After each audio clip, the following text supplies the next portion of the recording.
Hello guys, welcome back to my channel. Guys, मैंने अपनी previous video में आप लोगों को प्रेजेंट कंटीन्यूअस टेंस के बारे में बताया था। आई होप वो क्लियर हो गए होंगे। उनकी डेफिनेशन के रूल सारी चीजें मैंने आप लोगों को विद एग्जांपल एक्सप्लेन की थी। ठीक है, आज मैं सिखाने जा रही हूँ प्रेजेंट परफेक्ट टेंस। ठीक है, तो इसके बारे में बताएंगे प्रेजेंट परफेक्ट टेंस को कैसे रिकॉग्नाइज करेंगे। ठीक है, उसकी डेफिनेशन क्या होगी, उसके रूल्स क्या होंगे, विद एग्जाम्पल मैं बात करूंगी। ठीक है, तो आइए देखते हैं प्रेजेंट परफेक्ट टेंस की डेफिनेशन क्या होती है। ठीक है, तो देखेंगे अभी।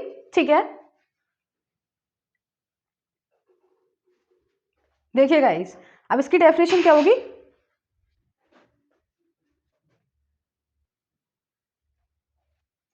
देखिए, जिन सेंटेंसेस के लास्ट में चुका है, चुकी है, चुके हैं, ये वर्ड ध्यान रखेंगे बिल्कुल भी। जिन सेंटेंसेस के लास्ट में चुका है, चुकी है, चुके हैं, या फिर आएगा या है, ई है, ये है, वो टेंसेस कहलाते हैं प्रेजेंट परफेक्ट टेंस। ठीक है, यानी कि जिन सेंटेंसेस के लास्ट में चुका है, चुकी है, चुके हैं, या है, ई है, ये टेंस होते हैं प्रेजेंट परफेक्ट टेंस। ठीक है, फॉर एग्जांपल, मैंने खाना खा लिया है, या है आगे लास्ट में, या फिर मैं खाना खा चुका हूं। ठीक है, तो चुका हूं आ गया। तो इस तरीके से जो सेंटेंस के लास्ट में अगर ये वर्ड्स होंगे तो हमारे टेंस कौन से होंगे, प्रेजेंट परफेक्ट टेंस कहलाएंगे। ठीक है, अब देखेंगे इसकी जो रूल्स होते हैं। हेल्पिंग वर्ब जो होती है टेंस की, वो होती है हैज और हैव। ठीक है, ये बात ध्यान रखेंगे, यानी कि प्रेजेंट परफेक्ट टेंस की जो हेल्पिंग वर्ब होती है वो होती है हैज है। प्रेजेंट जो हमारी हेल्पिंग वर्ब है वो हर सेंटेंस की जो है याद करना बेहद जरूरी है, तभी आप लोग सेंटेंस को बना पाएंगे। ठीक है, तो प्रेजेंट परफेक्ट टेंस की जो हेल्पिंग वर्ब होती है वो होती है हैज और हैव। ठीक है, अब देखेंगे हैज कहाँ यूज करेंगे और हैव कहाँ यूज करेंगे। ठीक है, तो singular words like he, she, it, name के साथ में हम हैज का यूज करेंगे, राइट।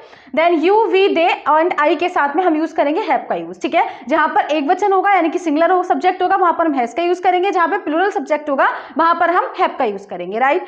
देन हमारा क्या होगा, इन सेंटेंसेस में जो याद करने की बात है वो है वर्ब की थर्ड फॉर्म का यूज करेंगे। ठीक है, यानी कि वर्ब की थर्ड फॉर्म का इस सेंटेंसेस में यूज किया जाता है। ठीक है, तो ये पूरी डेफिनेशन हो गई, ये रूल्स हो गए। इसके अंदर ज्यादा रूल्स और डेफिनेशन जो इसकी जो रूल्स है वो ज्यादा नहीं है। रूल्स यही है कि हैज और हैव का यूज करेंगे, कहां पर हैज का यूज करना है, यानी कि सिंगुलर सब्जेक्ट के साथ में हैज का यूज करेंगे और प्लूरल सब्जेक्ट के साथ में हैव का यूज करेंगे। ठीक है, देन हमारा जो वर्ब की थर्ड फॉर्म का यूज करेंगे इसमें। ठीक है, तो इसमें दो ही रूल्स हैं इसके। तो आई होप इतनी बात आपको समझ में आ गई होगी। अब मैं इसके एग्जांपल की बात करूंगी। एग्जांपल लेते हैं हम। ठीक है, ये हमारे जो थे अफर्मेटिव टाइप था। ठीक है, तो अफर्मेटिव में आपको समझ में आ गया होगा, इसका एसएस भी ले लिया होगा आप लोगों ने। अब हम बात करेंगे इसके एग्जाम्पल की। ठीक है, तो देखेंगे क्या हो जाएगा। पहले मैं इसके यहाँ टेबल भी लिखवा देती हूँ, ठीक है, जिससे कि आप लोग इजीली इसको बना पाएंगे। ठीक है, तो देखेंगे टेबल में क्या हो जाएगा। सबसे पहले क्या होता है टेबल में, सब्जेक्ट, देन हैज और हैव। ये डिपेंड करेगा कि अगर हमारा सब्जेक्ट सिंगुलर है तो हम हैज का यूज करेंगे, और अगर हमारा सब्जेक्ट जो है वो प्लूरल है तो हम हैव का यूज करेंगे। ठीक है, then subject plus has have plus third form of verb, third form of verb plus object.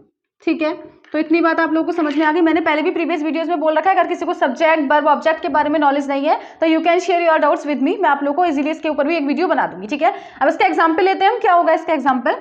ठीक है, जैसे हो जाएगा, बच्चे खाना खा चुके हैं। देखिए लास्ट में क्या आया है, चुके हैं। ठीक है, क्या है लास्ट में, चुके हैं। ठीक है, या फिर ये इस तरीके से भी आ जाएगा, दोनों तरीके से सीख लेंगे। बच्चों ने खाना खा लिया है, बच्चों ने खाना खा लिया है। ठीक है, देखिए क्या है लास्ट में, या है। तो ये वाली बात भी समझ में आ गई आप लोगों को। जहां पर सेंटेंस के लास्ट में चुका है, चुकी है, चुके हैं और या है, ई है, ये आएंगे तो वो हमारे टेंस कहलाएंगे प्रेजेंट परफेक्ट टेंस। ठीक है, अब इसकी हेल्प से हम क्या बनाएंगे, सेंटेंस बनाएंगे। ठीक है, सबसे पहले सब्जेक्ट। सब्जेक्ट क्या है, बच्चे या बच्चों। तो बच्चे बहुत सारे हैं तो चिल्ड्रन। ठीक, अब बच्चे बहुत सारे, मैंने बताया अगर सब्जेक्ट हमारा प्लूरल होगा तो हम हैव का यूज करेंगे। ठीक है, तो हैव। देन क्या है उसके बाद में, third form of verb. Verb क्या है, ईट, है ना। अब लगाना है थर्ड, जो ईट की थर्ड फॉर्म होती है ईटन। ठीक है, द फूड। ठीक है, तो इस तरीके से हम जो है सेंटेंस को बनाते हैं। आई होप आप लोगों को क्लियर हो गए होंगे। बेहद इजी सेंटेंस है। ठीक है, again I am explaining, subject then has have. ठीक है, अगर सिंगुलर सब्जेक्ट है तो हैज और प्लूरल है तो have, then third form of verb, then object. ठीक है, तो इस तरीके से हमने इसका जो अफर्मेटिव टाइप है ये हमने कंप्लीट किया। कौन सा टाइप था ये अफर्मेटिव था। ठीक है, तो इतनी बात समझ में आई आप लोगों के। स्क्रीनशॉट ले लीजिएगा इसका टेबल का। ठीक है, with the help of this table we can make sentence easily. ठीक है, देन अब हम बात करेंगे नेगेटिव सेंटेंस की। ठीक है, क्योंकि सेंटेंस जो होते हैं वो थ्री टाइप से बना सकते हैं, अफर्मेटिव, नेगेटिव एंड इंटेरोगेटिव। ठीक, तो देखेंगे अब हमारे इंटेरोगेटिव सेंटेंस में क्या बनाएंगे। ठीक है, देखेंगे नेगेटिव भी बेहद इजी है, इसमें कुछ भी प्रॉब्लम नहीं है। नेगेटिव का मतलब होता है जहां पर नकारात्मक, जहां पर अप्रूवल यानी कि डिसअप्रूवल हो जाए, ना हो। ठीक है, क्या होता है इसके अंदर, सब्जेक्ट देन हैज नॉट या have not, depends on these two words, depends on your subject. ठीक है, then third form of verb, third form of verb, then object. ठीक है, अब कैसे हो जाएगा, इसका एग्जाम्पल लेते हैं। बे खाना नहीं खा चुके हैं, नहीं खा चुके हैं, ठीक है। इसमें क्या आ गया, नहीं आ गया, ठीक है। इसी प्रकार अगर आ जाता है उन्होंने खाना नहीं खाया है, उन्होंने खाना नहीं खाया है, नहीं खाया है, तब देखेंगे हम कैसे बनाएंगे। सबसे पहले हमें डिपेंड करेगा सब्जेक्ट क्या है, बे की होती है दे, ठीक है। They, then have not, then third form of verb eaten the food, ठीक है। तो इसमें कुछ भी नहीं करना है, हैज नॉट और हैव नॉट लगा देना है अगर नेगेटिव सेंटेंस है तो, ठीक है। तो आपको नेगेटिव भी समझ में आ गया, इसका स्क्रीनशॉट ले लीजिएगा कि अगर हमारी टेबल अगर नेगेटिव सेंटेंस है तो हम इसको with the help of this table we can make negative sentence, ठीक है। तो आई होप इतनी बात समझ में आ गई होगी। अब मैं सिखाऊंगी इंटेरोगेटिव सेंटेंस, ठीक है। समझ में आ रही है ना सारी बात जो मैंने बताई, ठीक है। अब इंटेरोगेटिव सेंटेंस के बारे में सीखेंगे, ठीक है। इंटेरोगेटिव सेंटेंस का मतलब होता है प्रश्नवाचक, जहां पर किसी भी सेंटेंस में प्रश्न पूछा जाए, दैट्स कॉल्ड इंटेरोगेटिव सेंटेंस। पहले तो इतनी बात क्लियर होनी चाहिए कि इंटेरोगेटिव सेंटेंस होते क्या है, ठीक है। तो इंटेरोगेटिव का जो मीनिंग होता है प्रश्नवाचक, यानी कि जिस सेंटेंस में प्रश्न पूछे जाए वो कहलाते हैं इंटेरोगेटिव, ठीक है। अब फॉर एग्जाम्पल इंटेरोगेटिव को भी 2 पार्ट्स में कैटेगराइज किया गया है, यानी कि सब्जेक्ट के, यानी कि सेंटेंस से सबसे पहले अगर क्या आ जाए तो उसके रूल्स अलग होते हैं, और अगर सेंटेंस के बीच में क्वेश्चन वर्ड है तो उसके रूल्स अलग होते हैं, ठीक है। तो जानिए दोनों चीजें हम आवाज बताएंगे आपको, ठीक है। तो इंटेरोगेटिव के बारे में देखेंगे, ठीक। अगर सेंटेंस के लास्ट में क्या आता, सेंटेंस के स्टार्टिंग में, यानी कि सेंटेंस के शुरू में अगर क्या आ जाए, ठीक है, सेंटेंस के शुरू में क्या है तब, क्या है तब हम क्या करेंगे। देखिए कैसे, जैसे कि दे रखा है क्या बे खाना खा चुके हैं,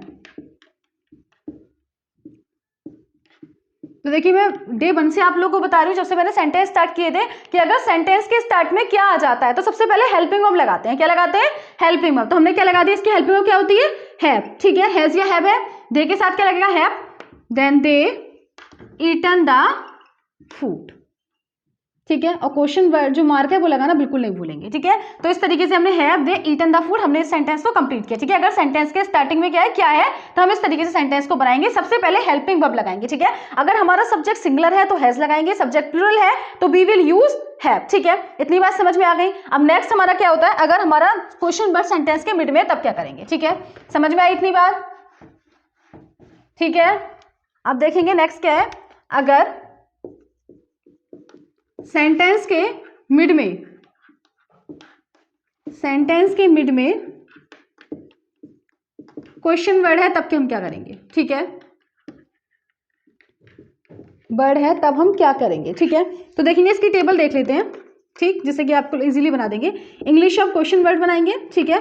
क्वेश्चन वर्ड, देन हैज या हैव, ये जो है डिपेंड करेगा आपका सब्जेक्ट पर, ठीक है। Then subject, then third form of verb, then object, ठीक। आप देखेंगे बनाएंगे कैसे, क्या बे रामायण पढ़ चुके हैं, सॉरी क्या नहीं, बे रामायण क्यों पढ़ चुके हैं, ठीक है।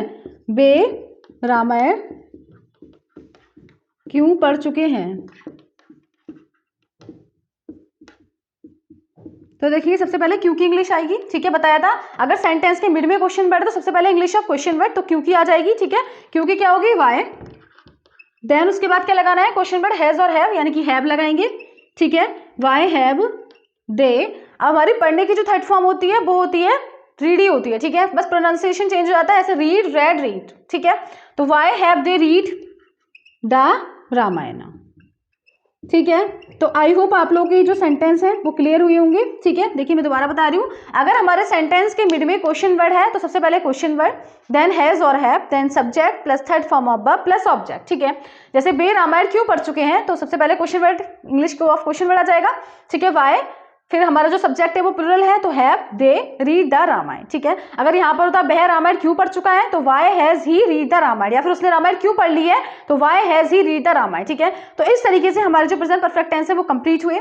आई होप आप लोगों को समझ में आ गए होंगे, ठीक है। अगर कोई भी डाउट है, if any doubt is there you can share your doubts with me, मैं पहले भी बोलती आ रही हूँ, ठीक है, और अब भी बोल रही हूँ, ठीक है। अगर आप लोगों को सब्जेक्ट वर्ब ऑब्जेक्ट के बारे में नहीं नॉलेज है तो आप लोग मुझे बता सकते हैं, मैं इसके ऊपर भी आप लोगों को एक वीडियो बना सकती हूँ, ठीक है। वैसे प्रेजेंट परफेक्ट टेंस इजीली आप लोगों को समझ में में आ गए होंगे, ठीक है। मैंने पहले भी बताया था, अब भी बता रही हूँ कि नोट्स बनाइए प्रॉपरली, ठीक है। और नोट्स बनाने के बाद जैसे प्रेजेंट इंडेफिनिट टेंस मैंने कंप्लीट किए थे, उसके एक एक्सरसाइज ले लीजिएगा, ठीक है। कोई भी बुक है, जैसे न्यू लाइट है, जनरल इंग्लिश है, एक बुक अपने पास परचेज कर लीजिएगा उससे, ठीक है। और उससे एक एक करके सारे सेंटेंस को बनाएंगे, प्रैक्टिस करेंगे, ठीक है। एक बात दोबारा बोल रही हूँ कि जो हमारे सेंटेंसेस हैं, बहुत ही ज्यादा sentence play a vital role in our English, ठीक है। अगर हमें इंग्लिश के लिए जो सेंटेंस है बहुत वाइटर रोल प्ले करते हैं, not only in junior classes, यानी कि अगर आप 10th में है, 12th में है, ठीक है, 9th में है, 10th में, तो ये जो सेंटेंस है वो केवल इन्हीं क्लासेस में नहीं, बल्कि अब जो आप जो जाएंगे जैसे अपर क्लासेस के लिए या फिर कंपटीशन को फेस करेंगे, तो आप लोग को ट्रस्ट में ये सारी चीजें फेस करने को मिलेंगी, कन्फ्रंट करेंगे इन सब चीजों का, ठीक है। क्योंकि अगर सेंटेंस के बिना कुछ भी इंग्लिश कंप्लीट नहीं है, जब आप कंपटीशन में भी देखेंगे तो हमारे एरर वगैरह आते हैं, तो ये सारी चीजें आप जब भी कर सकते हैं जब आप लोग का जो बेसिक ठीक हो। तो ये एक तरीके से इंग्लिश का बेसिक्स है, और विदाउट नोइंग बेसिक्स आप लोग एक स्टडी पे नहीं पहुंच सकते, तो इसको अच्छे से सीखेंगे, ठीक है। सेंटेंस को मजबूत कीजिएगा, अच्छे से सीखिएगा, सारे कंसेप्ट क्लियर कीजिएगा, और जहां भी कोई डाउट है आप लोग शेयर कर सकते हैं, ठीक है। आई होप ये वीडियो पसंद आई होगी, तो इसको लाइक कीजिएगा, ठीक है। और आप लोग जो भी डाउट है आप लोग मुझे शेयर कीजिएगा, ठीक है। Thank you and have a nice day.